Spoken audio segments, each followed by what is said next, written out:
Hello students, today we are going to discuss the last three phylums of invertebrates. Phylum Arthropoda, phylum Mollusca, phylum Echinodermata. So first we are going to discuss phylum Arthropoda.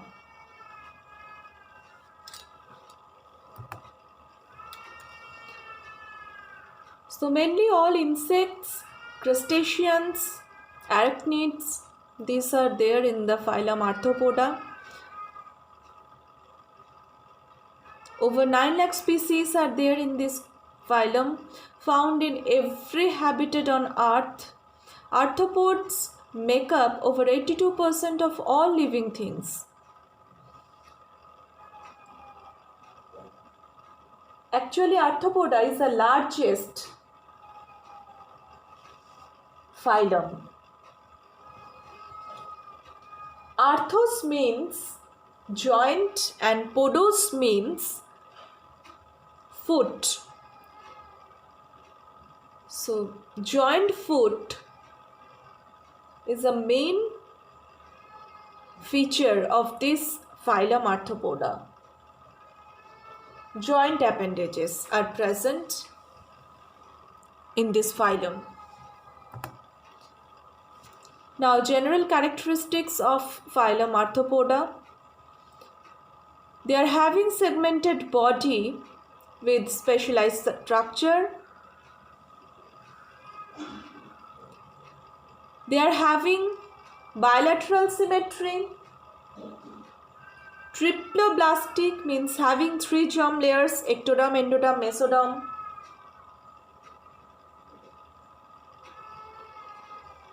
I've already told their body is segmented, and their segmented body is covered by exoskeleton. You can see here exoskeleton made up of chitin, hard covering exoskeleton made up of chitin. They are having organ system level of body organization.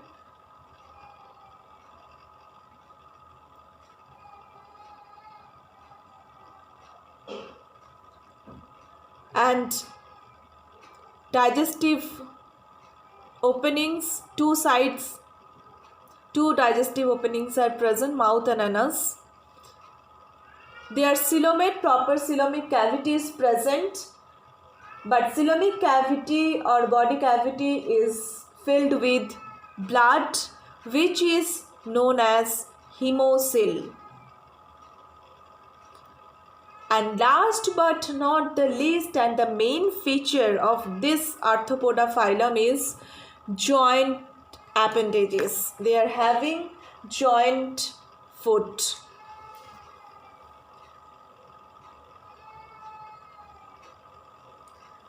Now, Arthropoda examples, so many examples are there: prawn, spider, butterfly, housefly, crab, cockroach, scorpion, centipede. So many are there in this Arthropoda phylum. Already I have told. Largest phylum. Now next phylum we are going to discuss, that is the phylum Mollusca. Phylum Mollusca, they are the soft-bodied animals. They are having soft body. The soft body is covered by a thin layer of tissue that is known as mantle. Very important term, mantle. The soft body is covered by a thin layer of tissue that is mantle, which mainly secretes the shell, hard shell. Shell sometimes may be present or may not be present. If shell is present, that is made up of calcium carbonate. They are having muscular foot for the locomotion. Their body mainly is divided into three parts: head, visceral mass, and foot. Already I have told they are having ventral muscular foot for their locomotion. They are having hemocoel head and You can see their head include eyes and sensory organs. And mostly they are marine or fresh water, but few members you can found in the water, in the land also. Now the examples: phyla, snail helix, then octopus, unio. These all are the very common examples of phylum Mollusca.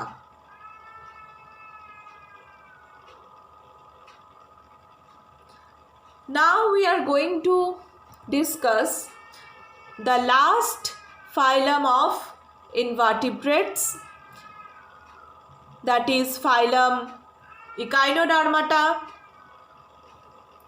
Phylum Echinodermata, they are the spiny skinned animals. So echino means spiny and dermis means skin. That's why they are known as spiny skinned animals. Their body is radially symmetrical. Body is triploblastic. 3 germ layers or cell layers are present: ectoderm, endoderm, mesoderm.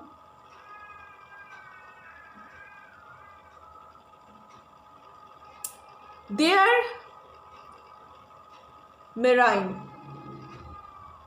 All animals are exclusively marine, may be free living or sedentary. I have told already in the previous session what is sedentary. Sedentary means attached to any substratum. Maybe they are free living or attached to any substratum or sedentary. Different body shapes are present. They are having 2 feet for the locomotion and having water vascular system in their body. They are having water vascular system. Their internal skeleton or endoskeleton, that is made up of calcium carbonate.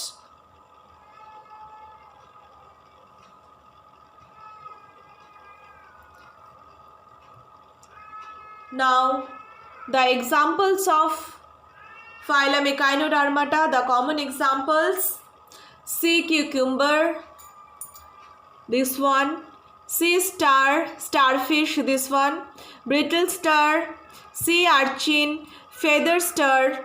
So these all are the common examples of phylum Echinodermata. So students, by that we have come to the end of the invertebrates. In our next session we will discuss about the vertebrates and their classes. Till then, bye and have a nice day.